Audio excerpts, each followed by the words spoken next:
Com essa história dos 145%, o mercado americano entrou em pânico de novo. Ah, tá. Tá?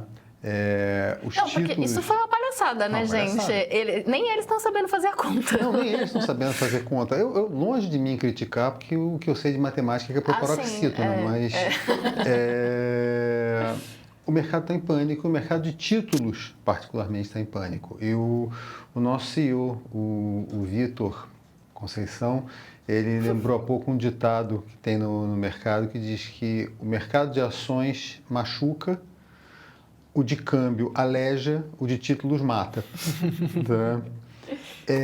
Professor, qual a resistência que o governo Trump teria a essa mortandade do mercado de títulos? Eu acho que o Trump não vai comprar uma briga de morte com o mercado de títulos americano. Eu acho que... Porque, assim, uma economia altamente financiarizada, como a economia americana, não é? Nós não estamos falando de uma economia dos anos 50, em que você basicamente produz produtos industrializados nos Estados Unidos, né? Antes da migração das plantas industriais dos Estados Unidos para o sul da Ásia, você não produz um produto industrializado, vende no mercado interno e exporta uma parte dessa produção. Não é disso que se trata, né? Se trata de uma economia financiarizada, onde se especula com títulos o tempo todo. Então, eu acho que ele sabe disso porque ele é um player nesse mundo. Eu acho, se fosse para apostar isso, né, 24 horas, pode ser que amanhã minha aposta mude, mas se fosse para apostar, eu aposto que ele não vai dobrar, não vai insistir nisso. Eu acho que ele vai recuar. E uma peculiaridade, porque a China é um grande detentor de títulos dos Estados Unidos. Um grande detentor. Só que o movimento de venda de títulos nos últimos dias, né, ontem de manhã, que provocou esse recuo, e hoje, não é um movimento externo. É um movimento de investidores, ou pelo menos não é um movimento na Ásia, é um movimento de grandes investidores dentro dos Estados Unidos e na Europa. Ou seja, é uma quebra de confiança interna. Ele usou o termo especulador, apostador, até trambiqueiro. Uma coisa fundamental no trambiqueiro. O trambiqueiro. O trambiqueiro. Uma coisa fundamental do trambique é a confiança. Você precisa que o outro confie em você. Né? Quando nem o teu próprio mercado está confiando, né? As consequências políticas para ele, ao mesmo tempo, como vocês disseram bem no começo do programa, ele entregou, a Carol falou isso, ele está entregando o que ele prometeu, em termos de comportamento, em termos de política de imigração, guerra cultural, etc, etc. Até quando isso é suficiente? Eu acho que esse é a grande dúvida, mais do que recuar ou não recuar, porque é o seguinte, o espetáculo reacionário, ele fez no começo do mandato. Para que a popularidade dele se mantenha, ele não vai passar, não é isso, uma hora isso arrefece, ele não vai passar 4 anos expulsando imigrante, isso não vai sustentar ao mandato dele. Isso vai ter que ter, expulsando imigrante, perseguindo universidade, né? Enfim, isso tem que ter, ele tem que produzir um bem público, digamos assim, que vai atrair o eleitor e manter o eleitor satisfeito com ele. Por isso que eu acho que ele vai recuar. Em algum momento ele vai recuar. Ele vai recuar no sentido de obrigar a China a negociar. Agora, se isso começar a ter um efeito muito grande na economia americana, aí sim é que a posição dele fica mais difícil, porque o que ele vai inventar para sustentar essa popularidade? Então eu não vejo como ele não recuar, esse é o ponto. Ou o mercado muda do dia para a noite, e a gente descobre que realmente o Trump era um gênio da economia, não acho que seja o caso, ou ele vai mudar, porque o que vai sustentar a popularidade dele por 3 anos e 6 meses até a próxima eleição para ele eleger o D.D. Vance ou qualquer outro que seja como sucessor. Ou então ele encontrar uma solução rooseveltiana de um terceiro, um Roosevelt reacionário de um terceiro mandato. Alguma coisa ele vai ter que fazer, né? E se realmente a situação econômica dos Estados Unidos degringolar, eu não vejo outra alternativa. Ele vai comprar esse desgaste a troco de quê? Né? A troco de quê? Eu não vejo a troco de quê se ele implodir a economia americana, de onde ele vai tirar popularidade? Esse é o ponto. Então, eu acho que ele vai recuar. Se fosse para apostar, eu apostaria no recuo. Recuar da taxação chinesa. Eu acho que sim.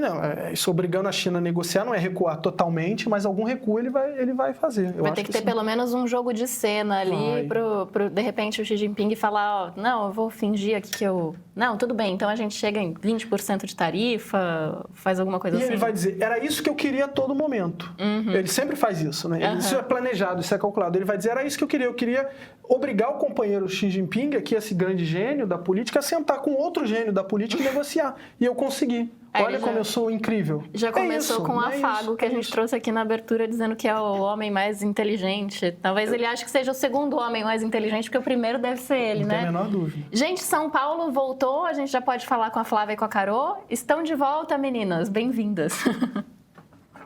Estamos, vamos ver por quanto tempo, né, Carô? Porque a coisa aqui, menina, fez pá, pum, apagou, voltou, tá parecendo, tá meio intenso, tá intenso, né, Carô? Mas, enfim, a gente acabou perdendo uma parte da discussão de vocês, mas pegamos essa última troca aí do Léo com o professor Paulo. E eu fiquei pensando, Carô, tem uma coisa que a gente... Nesse mar de incertezas que líderes como Trump colocam, né, para a gente como analista político, como cientista político, tentar decifrar, uma das coisas que mais me intriga é que a gente passou algumas eleições, alguns ciclos eleitorais desde a eleição dele lá em 2016, dizendo que a chave de escolha do eleitor parecia ter mudado para um conjunto de... saído da lógica a economia estúpido e ido para um conjunto de critérios, de avaliações mais centrado em valores, em visão de mundo, de pautas mais da vida pessoal da pessoa, para além da economia. Aí 2020 veio e já colocou uma certa dúvida em cima disso, porque o Biden foi eleito, em parte, por causa do que o Trump vinha conduzindo ali na pandemia, mas inclusive na economia. 2024 parece ter reforçado de que a pauta econômica atropelou todas as outras novamente. E aí ele vem e se arrisca, e para usar o termo do professor, que eu achei muito feliz, especula nesse grau com a agenda econômica, podendo sacrificar esse eleitor, né, esse voto.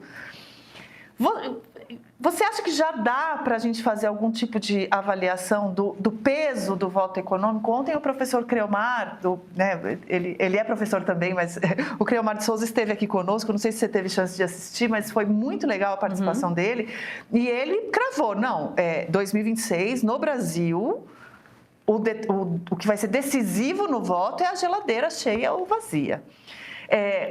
Você que acompanha tantos outros elementos, né, dessa composição de afinidades políticas e tal, você acha que já dá para atribuir pesos na decisão? Eu acho que essa é uma das perguntas elementares da ciência política, né? É uma das mais difíceis também, né? Tem sido, e eu concordo com o Cleomar ontem, mas e com o Paulo hoje, dizendo que vai recuar, especialmente porque a popularidade vai cair com base nas medidas econômicas. Mas não é mais absoluta. Ocupa o governante e ocupam as coalizões políticas e ocupa a sociedade civil agir e reagir às outras pautas também. Então, o Trump vai, eu vejo, se cravar é uma palavra forte, né? Mas aqui falamos um pouco de que ele vai recuar nas medidas econômicas, mas vai manter a sua base, o seu eleitorado e para além das fronteiras norte-americanas, a partir da guerra cultural e de outras medidas políticas que estão colocadas na agenda, na pauta de como, vamos colocar aqui, a extrema-direita mobiliza seu eleitorado desde 2016 ou um pouco antes de 2016. Não é mais apenas, isso não é menor na mobilização política, em manter um certo clima de caos. Aqui a gente usou caos ou jogo ou apostas. temperatura alta política a partir de outros valores, outras estratégias eleitorais, outras táticas, me parece constante e permanente. Vamos pegar um exemplo aqui muito provinciano nosso, eleições municipais e eleições municipais em São Paulo, por exemplo. O que significou ali táticas, estratégias de mobilização política da candidatura do Pablo Marçal, por exemplo, para manter eleitorado mobilizado e manter manter certa temperatura alta, que vai fazendo um recall de insatisfação social, um recall de insatisfação política. Não é só insatisfação econômica.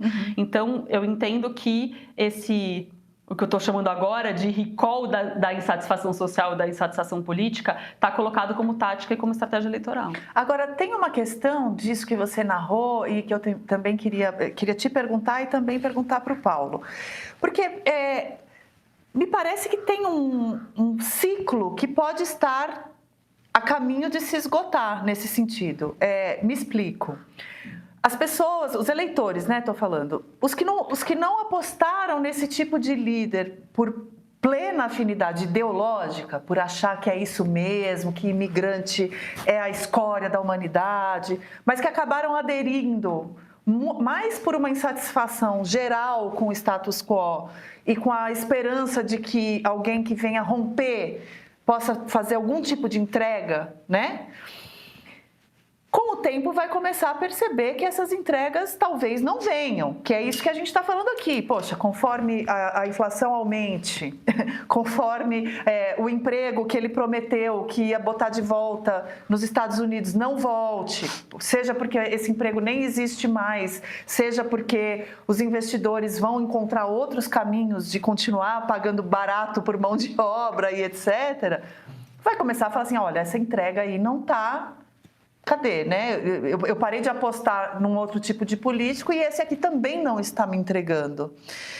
Você acha que isso está no horizonte? Ou as pessoas estão tão insatisfeitas com o que vinha acontecendo nos últimos, 20 anos que tem um fôlego ainda para... Isso está acontecendo no Brasil. A afinidade ideológica, a fidelidade ideológica do próprio eleitorado do presidente Lula não está sendo suficiente para manter uma fidelidade a partir de uma associação a uma vida que não está melhorando, a uma entrega que não está chegando. A gente já falou aqui muitas vezes. Vamos pegar o exemplo, então, essa afinidade ideológica per se, constante ou absoluta, não está acontecendo em vários cenários. Vamos pegar um outro exemplo norte-americano,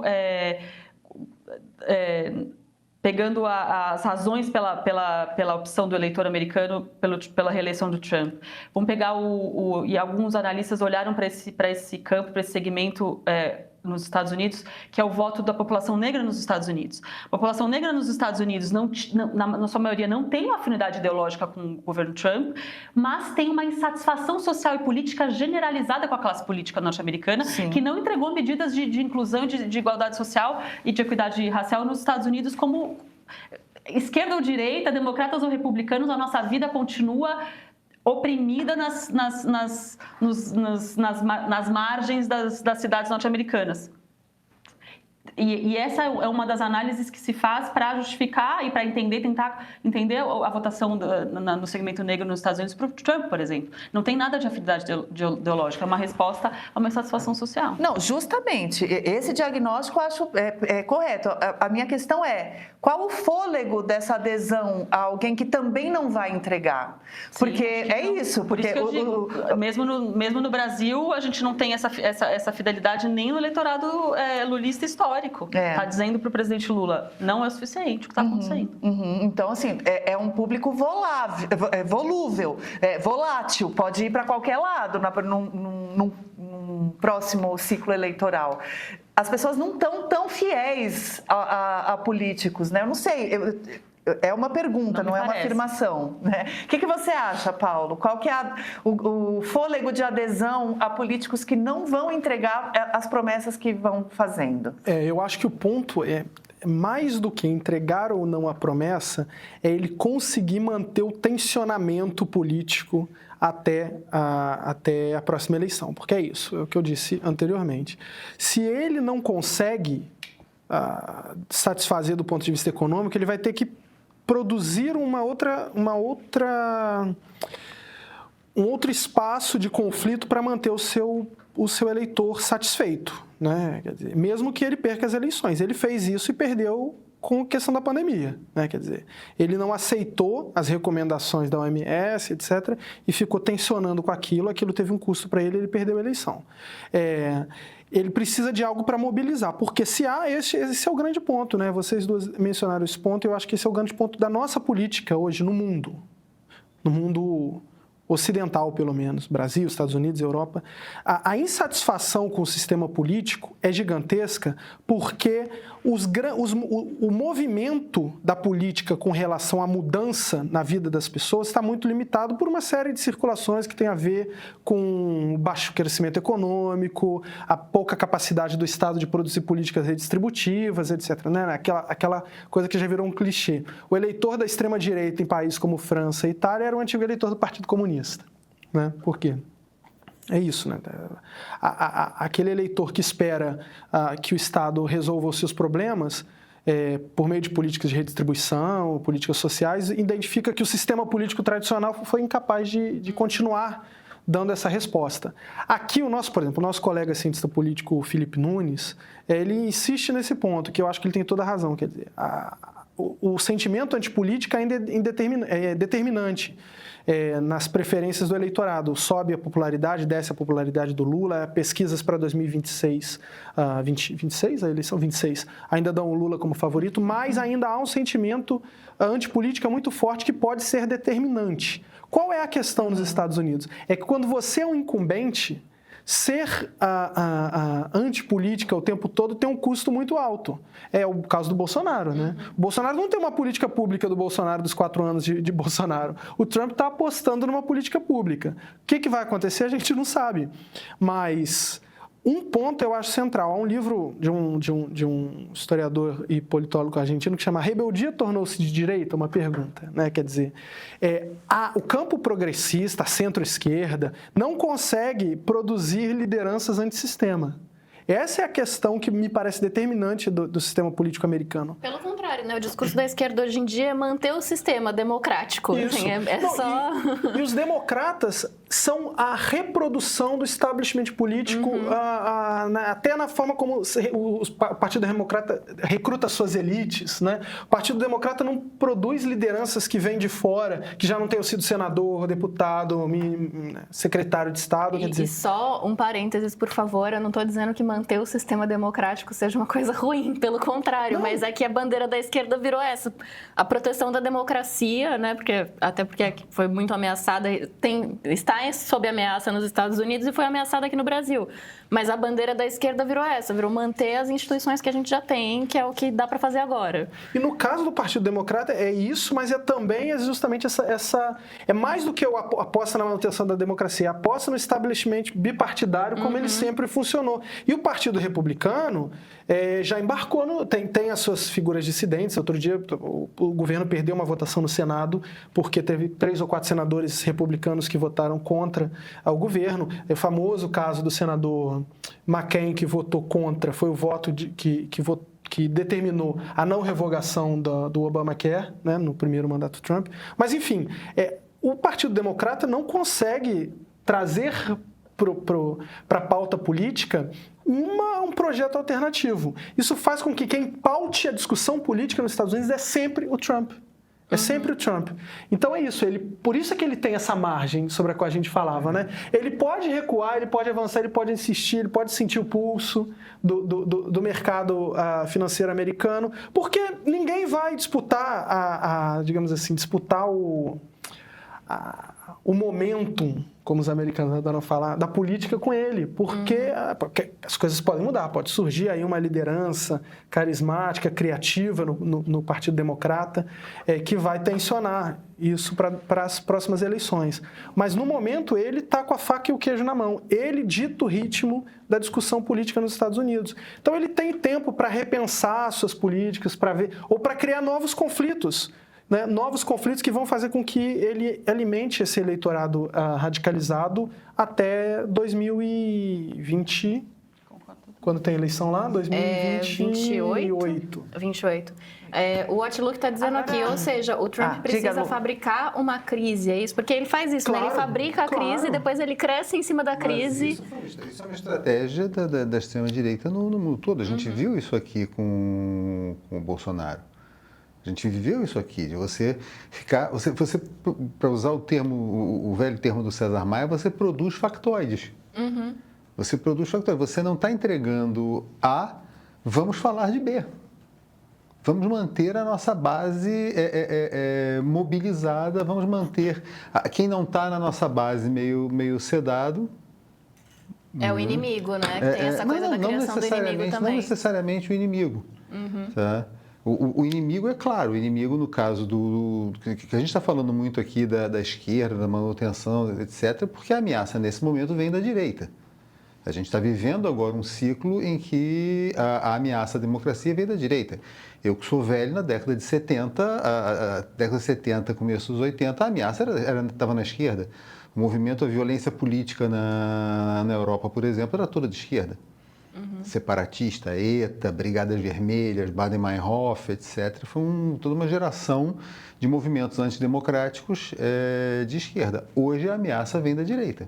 Então o discurso de manutenção da democracia está muito na mão da esquerda. E essa esquerda é identificada como inimigo. Mas você tem uma massa aí no meio, a gente citou aqui na semana passada a pesquisa do Datafolha, mostrando que a maior parte da população não estava identificada como direita ou esquerda. Claro. E que o percentual que se identificava como bolsonarista e lulista era muito pequeno. Então você tem um inimigo, você tem que manter a tua base mobilizada e esse espaço no meio, de certa forma, sedado.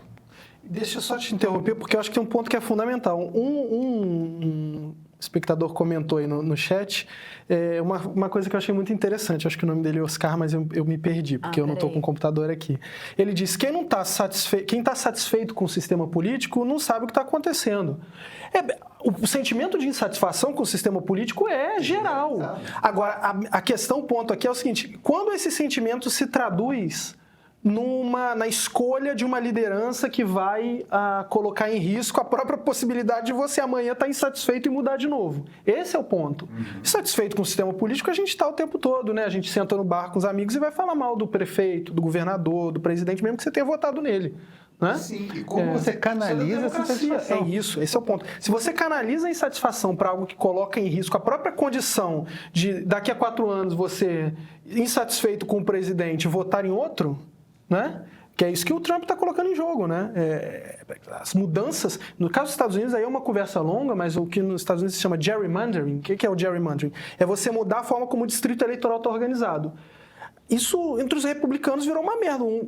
Um governador ganha a eleição e o que ele faz? Ele muda os distritos eleitorais para tentar dificultar que certos distritos onde os democratas têm mais chance de ganhar tenham voto. Então, sei lá, se tem um bairro negro e é um distrito, você divide esse distrito entre outros bairros para enfraquecer a chance do... Você dilui aquela população. Você dilui aquela população para dificultar a possibilidade de um eleitorado negro eleger um deputado... Isso é usado em países que têm problemas, em países que têm eleição, voto distrital e tem problemas étnicos, problemas raciais, é usado à larga. Porque é o recurso mais fácil que você tem de enfraquecer. E o Trump empoderou essa política dentro do Partido Republicano, que virou uma política geral, né? Exatamente. Virou uma política geral. Em vários estados a gente vê isso acontecendo. Então é isso que está em jogo. Não é a insatisfação que ela é natural da democracia, mas isso.